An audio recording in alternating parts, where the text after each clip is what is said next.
میرے مولا حسین علیہ السلام نے جناب حبیب ابن مظاہر کو خط لکھا۔ حبیب ابن مظاہر کون ہے؟ امام حسین علیہ السلام کے بچپن کے دوست اور ساتھی۔ ان کو خط لکھا، جو لشکر چلتا ہوا آ رہا تھا وہ بہت پیاسا تھا، ان کے گھوڑوں میں بھی اتنی جان نہیں تھی کہ وہ آگے بڑھ سکے، تو امام علیہ السلام نے جناب حر کے کو سیراب کیا، ان کے ساقی بنے، کیونکہ وہ ساقی کوثر کے بیٹے ہیں، وہ کسی کے اوپر پانی نہیں روکتے۔ یہ فطرت یزید کی ہے اور اس کے پیروکار کی ہے کہ وہ کسی کے اوپر پانی روکیں یا کسی کو تنگ دست اور مظلوم کرنے پہ مجبور ہو جائیں۔ السلام علیکم، ویلکم بیک ٹو اندر بلاگ۔ آج یہ بلاگ کا مقصد یہ نہیں ہے کہ میں آپ کو کوئی ہنسی مذاق کی چیزیں دکھاؤں۔ محرم اسٹارٹ ہو چکا ہے تو آج اس کے اوپر میں آپ کو تھوڑی تعلیم دوں گا۔ اگر آپ یہ ویڈیو دیکھنا چاہتے ہیں تو اینڈ تک دیکھیے گا، ورنہ ابھی اسکپ کر کے جا سکتے ہیں، کوئی مسئلہ نہیں ہے اس بات میں، ٹھیک ہے؟ تو بلاگ اسٹارٹ کرتے ہیں۔ میں آپ کو شروع سے بتاؤں گا جو بھی ہوا ہے، امام حسین علیہ السلام کی مدینہ سے وفات کی کیسے ہوئی، کربلا تک کا سفر کیسا ہوا۔ تو آج تیسرا محرم ہے، اس کی بھی میں آپ کو معلومات دوں گا، تو میں بتاتا ہوں پہلے۔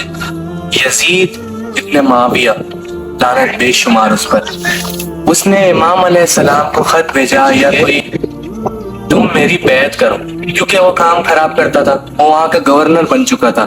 معاویہ کے بعد اس کو سلطنت ملی تھی مدینہ کی ریاست، تو امام حسین علیہ السلام نے پھر سے انکار کر دیا اور امام حسین علیہ السلام اپنے نانا کے روزے گئے، اور ان کے نانا نے یہ سب کچھ واقعہ پہلے سے بیان کر دیا تھا ان کی جانب کہ حسین تمہیں کربلا میں بھوکا 3 دن کا بھوکا پیاسا ہمراہ تمہارے خاندان کے چھوٹے چھوٹے بچوں کے ساتھ شہید کر دیا جائے گا، تمہاری بہنوں کو اسیر بنایا جائے گا، تمہارے بچوں کو تماچے مارے جائیں گے، تمہاری بہنوں کی ردائیں چھین لی جائیں گی۔ یہ رسول اللہ صلی اللہ علیہ وآلہ وسلم امام حسین علیہ السلام کو بیان کر چکے تھے۔ اس کے بعد کا واقعہ یہ ہوا کہ امام حسین علیہ السلام نے مدینہ چھوڑنے کا فیصلہ کیا۔ امام حسین علیہ السلام چلتے گئے کوفہ کی طرف روانہ ہوئے۔ کوفہ کی جانب روانہ ہوئے تو یزید ابن معاویہ، لعنت بے شمار اس پر، اس کو خبر پہنچ گئی تھی کہ امام حسین علیہ السلام کوفہ مدینے سے روانہ ہو کے پہلے مکہ گئے، تو مکہ کے حالات بھی بالکل ٹھیک نہیں تھے، تو امام علیہ السلام نے کہا کہ یہ بیت المقدس ہے، یہاں پر کوئی خون خرابہ نہیں ہونا چاہیے، تو امام علیہ السلام وہاں سے چلتے گئے اور کوفہ کی جانب رخ کر لیا۔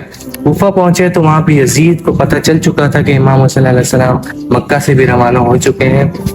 اس کے بعد یزید نے جناب حر، یہ نام یاد رکھیے گا آپ، یزید نے جناب حر بن یزید، یہ ان کے بیٹے نہیں ہیں لیکن ان کی فوج کے سپہ سالار ہیں، حر بن یزید کو آرڈر دیا، ایک طرح سے میں آپ کو ایزی میٹنگ میں جا رہا ہوں، آرڈر کیا کہ حر تم حسین کے پیچھے جاؤ اپنا لشکر، وہ لشکر کی تعداد بہت زیادہ تھی، امام حسین کے ہمراہ صرف 72 تھے، جن میں ان کے اہل و عیال تھے، ان کے بھائی تھے، ان کے بھائی مولا عباس علیہ السلام، ان کے بیٹے جناب علی اکبر علیہ السلام، اور ایسے ہی بہت سارے لوگ۔ ابھی امام حسین علیہ السلام پر پانی بند نہیں ہوا، ابھی امام حسین علیہ السلام کے پاس پانی کی تعداد ہے، اور حر کا جو لشکر اوپر چلتا ہوا آ رہا تھا وہ بہت پیاسا تھا، ان کے گھوڑوں میں بھی اتنی جان نہیں تھی کہ وہ آگے بڑھ سکے، تو امام علیہ السلام نے جناب حر کے کو سیراب کیا، ان کے ساقی بنے، کیونکہ وہ ساقی کوثر کے بیٹے ہیں، وہ کسی کے اوپر پانی نہیں روکتے۔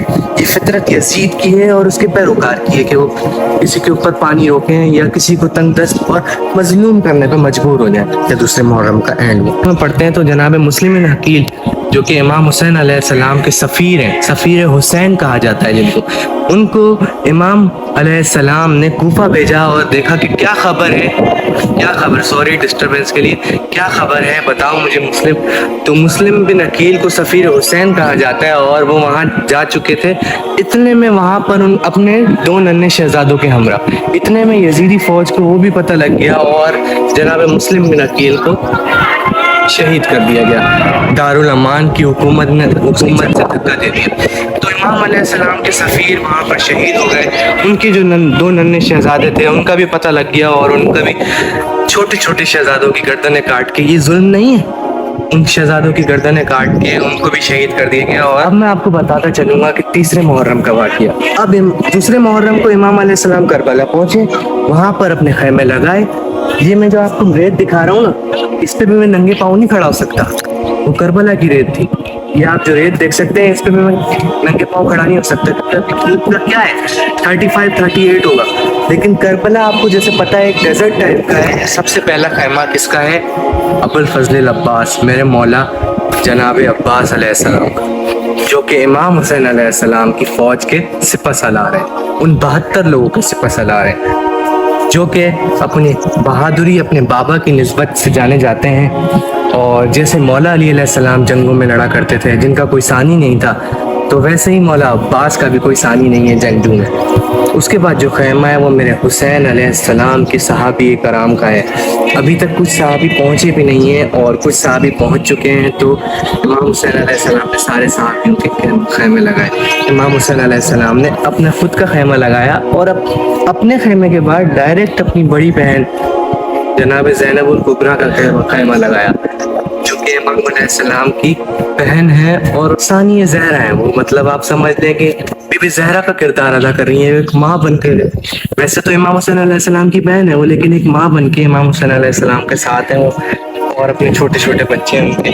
جو سب سے اینڈ میں خیمہ آتا ہے وہ میرے مولا جناب سید السجاد میرے چوتھے امام کا خیمہ ہے، جو کہ سخت علیل ہے، بیمار ہے اور غشی کے عالم میں. غشی میں آپ کو بتاؤں کہ مطلب بے ہوشی کے عالم میں. تو سب سے اینڈ میں ان کا خیمہ لگایا تاکہ ان کو کوئی نقصان نہیں پہنچے. سب سے پہلے ہو تو مولا عباس، پھر ان کے صحابی.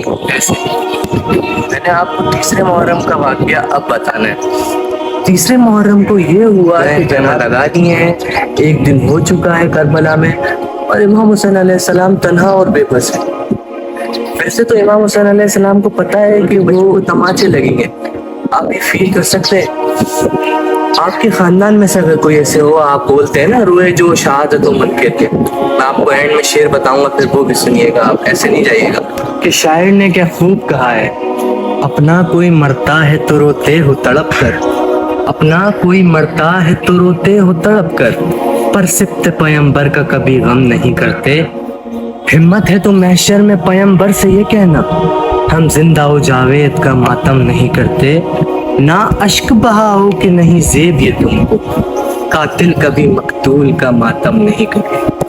میرے مولا حسین علیہ السلام نے جناب حبیب ابن مظاہر کو خط لکھا. حبیب ابن مظاہر کون ہے؟ امام حسین علیہ السلام کے بچپن کے دوست اور ساتھی. ان کو خط لکھا، اے حبیب.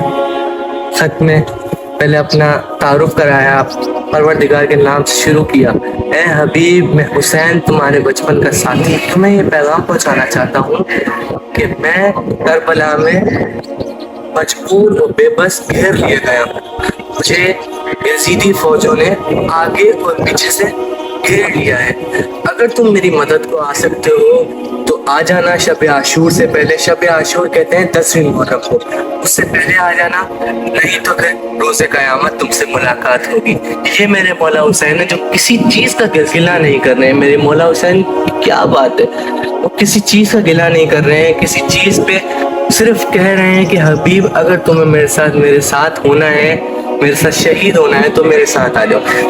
اگر میں آپ کو ایک بات بتاؤں، سمپل بات، چاہتے تو یہ حسین علیہ السلام میرے مولا حسین یہ جنگ ختم نہیں کر سکتے تھے. ان یزیدیوں کو جو کہ کاپ رہی تھی مولا حسین علیہ السلام سے اور مولا عباس علیہ السلام سے، جو دریائے فرات پہ گئے تھے تو کسی کی ہمت نہیں تھی کہ وہ وہاں سے تیر چلا سکے.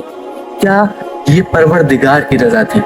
پروردگار کی رضا تھی کہ حسین علیہ السلام کو، ان کی بیٹیوں کو اسیر دیکھا جائے، امام حسین علیہ السلام رسول اللہ کا دین بچایا جائے. اگر یہ ایسا نہیں ہوتا تو دین نہیں بچ پاتا. اس کی وجہ بھی میں آپ کو اینڈ کی ویڈیوز میں ضرور بتاؤں گا. اب آپ کہتے ہیں ماتم پر اور غم پر، اس کی مثال میں آپ کو دیتا ہوں. میں آپ سے ایک سوال کرتا ہوں کہ آج آپ کا باپ مر جائے، اللہ نہ کرے، آج آپ کا باپ مر جائے تو آپ کیا کریں گے؟ آپ ہنسیں گے، بولیں گے ہنس رہا ہوں میں، میرا باپ مر گیا ہے، میں ہنس رہا ہوں.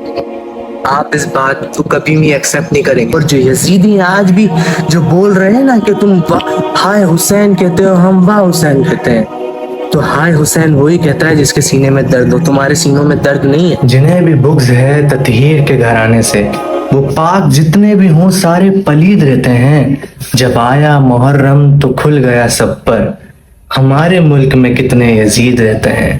کل 2 محرم تھی اور امام حسین علیہ السلام نے نہر فرات کے قریب اپنے خیمے لگا دیے، مگر یہی خیمے یزیدی فوج ہٹا دیں گے اور نہر فرات سے قافلہ حسین کو دور کر دیں گے اور پانی بند کر دیں گے۔ آپ 6 ماہ کے بچے کو 3 دن کا کربلا میں بھوکا پیاسا شہید کر دیں گے۔ اور لوگ سوال کرتے ہیں کہ آپ لوگ روتے کیوں ہیں؟ تو اس کا جواب یہ ہے کہ آپ اپنے گھر میں کسی مظلوم بچے کو، کسی چھوٹے 6 ماہ بچے کو جو ماں کا دودھ پیتا ہے، شیرخوار بچہ، اس کو 3 دن کا بھوکا پیاسا کر دیں اور پھر شہید کر دیں۔ کیا یہ ہنسنے کی بات ہے یا پھر رونے کی بات؟ اپنے دل پہ ہاتھ رکھ کے بتائیے گا، کیا یہ ہنسنے کی بات ہے یا پھر رونے کی بات؟ ابھی جو فتنہ لوگ پھیلا رہے ہیں، میں دیکھ رہا ہوں یہ ٹک ٹاک پہ بھی، اس پہ بھی، اس پہ بھی، وہ کسی یزید کے ہی بچے ہیں جن کے سینوں میں دل نہیں ہے۔ آج 3 محرم ہے اور سرزمین کربلا پہ یزید اپنا لشکر بھیجے پہ بھیجے جا رہا ہے، مسلسل بھیج رہا ہے۔ کسی نے سوال کیا کہ یزید سامنے کتنا لشکر ہے، تو یزید نے کہا کمبخت خاموش ہو جا، تجھے پتہ نہیں ان کے ساتھ عباس آ رہا ہے۔ آج کا بلاگ میں یہاں پر اینڈ کرتا ہوں، امید ہے آپ لوگوں کو اچھا لگے گا اور اپنے سینوں میں غم ضرور رکھیے گا مولا حسین علیہ السلام کے لیے۔ اور جو لوگ نیوز بنا رہے ہیں، خدا کی لعنت ہو آپ پر۔ میرا اس بلاگ کا مقصد کسی کو پوائنٹ آؤٹ کرنا نہیں ہے، میں صرف یہ کہہ رہا ہوں کہ اگر ہنسنے کی بات ہے تو مل کے ہنستے ہیں، اگر یہ رونے کی بات ہے تو مل کے روتے ہیں۔ اتنا فیصلہ اپنے دل پہ ہاتھ رکھ کے ضرور کر لیجیے گا۔